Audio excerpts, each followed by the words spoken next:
few of you who watch this series should be well acquainted with BMC, group of Canadian teenagers, now young adults, making full-motion video comedy games for Steam with humor and zaniness that runs the gambit from fun to painful. BMC actually released several games expanding their craft that I meant to cover, and then just never did. Their big viral success where Elaine filmed himself drinking a glass of water for every person who bought the game, a short story digging into depression that I really wish I could have covered.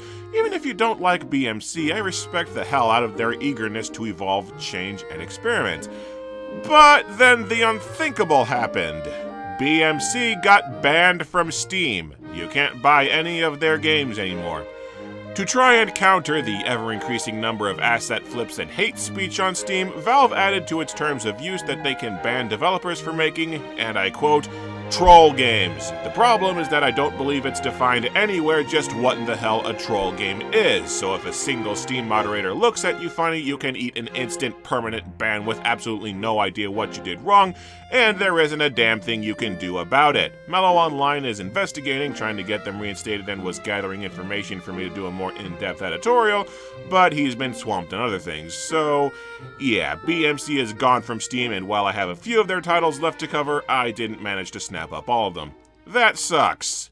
But Elaine is nothing if not resilient. BMC is now Cumulator's Films, selling new material as movies both on Amazon Prime Video and on DVDs produced through Amazon. Thus, the game that got them banned from Steam is now their first movie. So behold the third installment to the epic Cumulator series that started it all, Kimulator, Ultra Soft and Ultra Thin. I actually really like the second Cumulator. Hell, the first has grown on me for its zaniness, so I can't wait to dig into Cumulator 3. The film opens with a warning that you should be doing literally anything else with your time because the movie is awful. Not trying to be mean, just saying simple facts. This is probably the worst use of your time you could ever find. Just a heads up, that is not an excuse. With a set of cardboard cutouts, they recap the two video games. Vincent, the French-Canadian, was hired by a Canadian general to assassinate Kim Jong-un, and while he was successful, he and his family were then murdered by the general. Amusingly, the recap states that he faked his death and waited exactly where he got shot until winter, specifically to address one of my gripes in the second game. You're welcome! Let's go see Jesus! The sequel revealed that the general was actually Hitler, who time-traveled to escape from World War II and arranged the mission to eliminate the only two people who are a threat to his new plan for world domination. So Vincent and a friend with a time machine went back in time to kill Hitler. The movie opens by clarifying that they killed Hitler before he became ruler of Germany, and that killing him has created a parallel timeline, because erasing Nazis and preventing World War II has somehow led to feminism taking over the planet. Guys are treated like objects to make babies, since most girls didn't bother to get a guy for a relationship or sex. Yeah, you're gonna have to connect the dots for me on that one. So yeah, women dominate the planet and white men are the most oppressed people in the world. Third-class citizens only used for reproductive sex, to the point that our big introduction to our protagonist Marie has her nonchalantly talking about how she took advantage of a drunk guy at a party, casually murdered him during sex, and only got 3 days of jail time. I'm choosing to believe that this is a scathing parody of what people think feminism is like, because the alternative is, whoo! He should not have let me sit on his face if he didn't want to die. We all know that might actually be social commentary. We all know I have a killer pussy. In fact, Marie explicitly sleeps with 3 men over the course of the movie, and I can't tell if it's to exploit a double standard where nobody would question it if she were a dude, or if it's because Marie is played by Elaine's new girlfriend. So with our oh-so-likable protagonist established as a rampaging sexist, the plot gets underway. The Canadian Military Science Division has somehow discovered that they're in a parallel timeline, and they call up footage of Hitler being killed to prove it. Was that Adolf Hitler? The guy that wanted to make Germany great again? Boy, I can't wait to read the comments on this one! Marie is the distaff counterpart to the original game's Vincent, so they recruit her to assassinate Kim Jong-un's parallel world counterpart, Kim Yo-jong, because she's getting ready to nuke Canada over maple syrup. That is, unless you buy Recap Guy's theory. She was probably on her period, if you know what I mean. Okay, I get it. It's not funny. We also cut over multiple times to North Korea where two people are talking, but I can't tell which one is supposed to be Kim Yo-jong, and one of them has such a squeaky voice that I can't tell what they're saying. Although granted, I doubt that I'm missing anything important.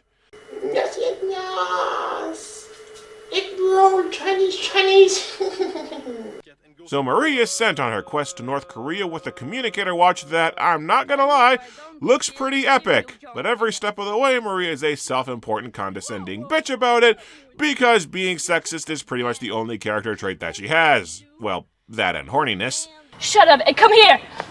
Oh no, not my pee-pee! She's suddenly in the woods now, and Elaine calls her to warn her that a North Korean spy is going to try and steal her plane ticket. And then Marie pesters, belittles, threatens, and bullies him until he reveals the name of his highly confidential informant, and then acts all high and mighty over a national hero because he's a dude. Because, get it? Feminism satire! Yeah, anyway, who cares about him? His wife and his 3 kids, maybe? Boring! The scene is only salvaged by some physical comedy from Elaine, convincingly portraying that he's just as sick of putting up with her as the audience is. And fresh off a several-minute overly long gag, the film launches into another one as Marie out of nowhere dances to stock music for like 3 minutes! It feels like if I were a normal person, this would be the worst movie I'd ever seen, but this still isn't as bad as Predator World. What, never heard of it? Predator World is marketed as a ripoff of Predator, but at best it's actually a porno spoof of John Carpenter's The Thing, where the crew of a cruise ship crashes onto an alien world with a monster that wants to have sex with and then kill and impersonate them.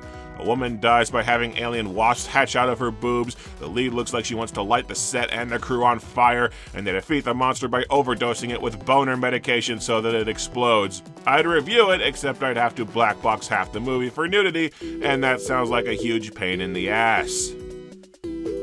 Eventually, Marie stumbles across Elaine, well, a different Elaine because I guess they're down to 2 actors, wearing a onesie of the platypus from Phineas and Ferb. Okay, you got away with Stanek the hot dog, but I think lawyers might have a problem with this one. I guess just sensing another opportunity to be a bitch, Marie immediately and unprompted tells the platypus about the undercover informant, but surprise, the platypus dude is the enemy spy! Kim Yo-jong, ching chong, ching chong, dong dong dong. Connor, ching, Canadian spy. Dong ding dong ya, carroty chop chop chop chop chop. Oh no! Kill, sushi kawaii K-pop. He makes Charlie Chan look like crazy rich Asians. And if this is actually a man wearing a onesie in universe, how did Marie not notice that he's a dude? Did military Elaine forget to check if she was blind before sending her on this mission?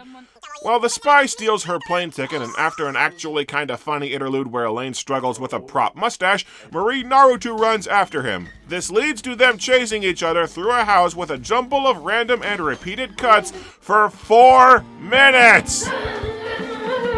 This might as well be dead air! It feels like if I were a normal person, this would be the worst movie I'd ever seen, but this still isn't as bad as Death Tunnel. What, never heard of it? Death Tunnel is a horror movie about 5 college girls locked in an abandoned asylum for an initiation, and they gradually kill themselves because they think they see ghosts. And even though there's no plot to speak of, it feels like it was edited with a weed whacker to where you can barely tell what's happening. It's based on a real-life asylum where tons of people died from tuberculosis, and it ends with the main character deciding that she can't leave until she can put the spirits to rest by finding a cure to a disease that already has a cure. I'd review it, except the movie is so jumbled and erratic, I'm not sure it's possible to recap it coherently.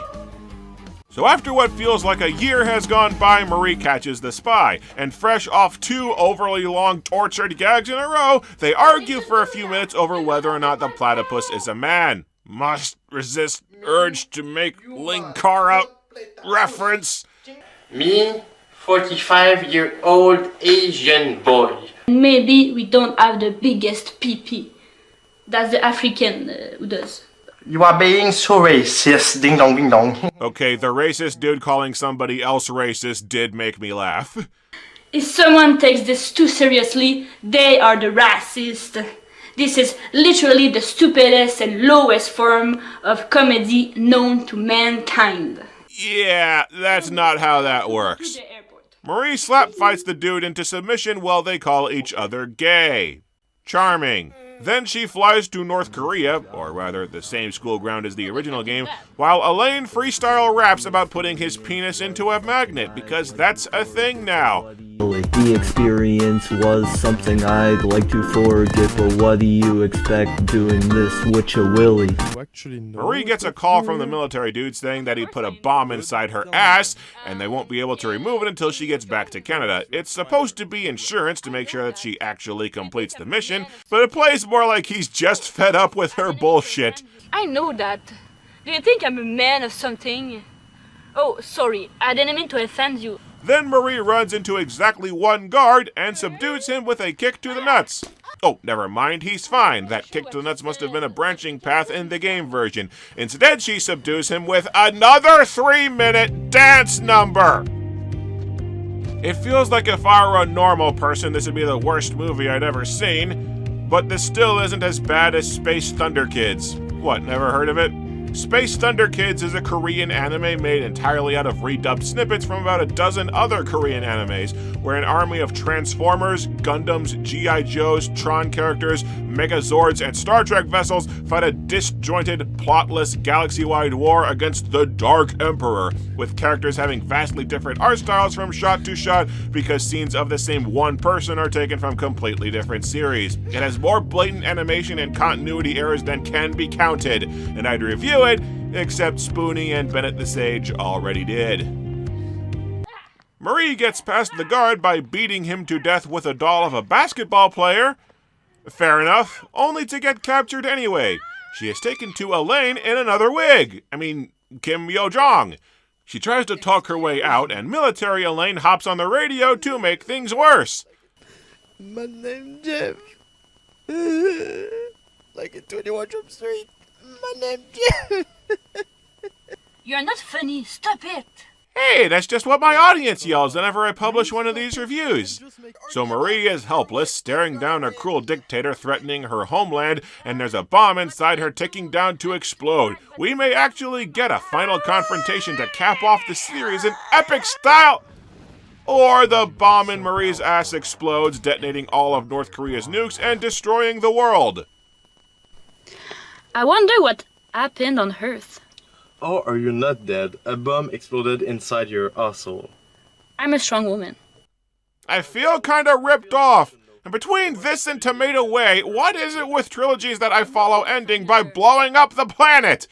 But oh wait, I spoke too soon, because after a brief credit sequence and multiple scenes of Marie in old person makeup trying to exercise that seems to have nothing to do with anything, killer indoor gym though, they tease a 4th Cumulator entry. Apparently the world is unblown up somehow, and Vincent and his friend find out about the parallel world and get ready to fight them, setting up a crossover battle. Marie v. Vincent, Dawn of Frenchness!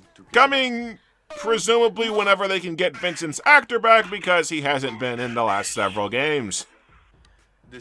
I don't know what to make of Kimulator 3. Elaine has some really good bits of physical comedy, there's a handful of good jokes, and there are some instances of actual social satire, or at least brushing up against it. Most men should stay at home and take care of the kids. After all, it's because of their cum that the girl got pregnant. But the nuggets of good are buried in a slew of teeth-grindingly tedious, overlong gags. This thing feels padded to hell with dead air, even though it's only 51 minutes long. I guess it's typical for BMC, now Kimulator's films. 1 step forward, 2 steps back. Hopefully they'll crack the formula soon, though.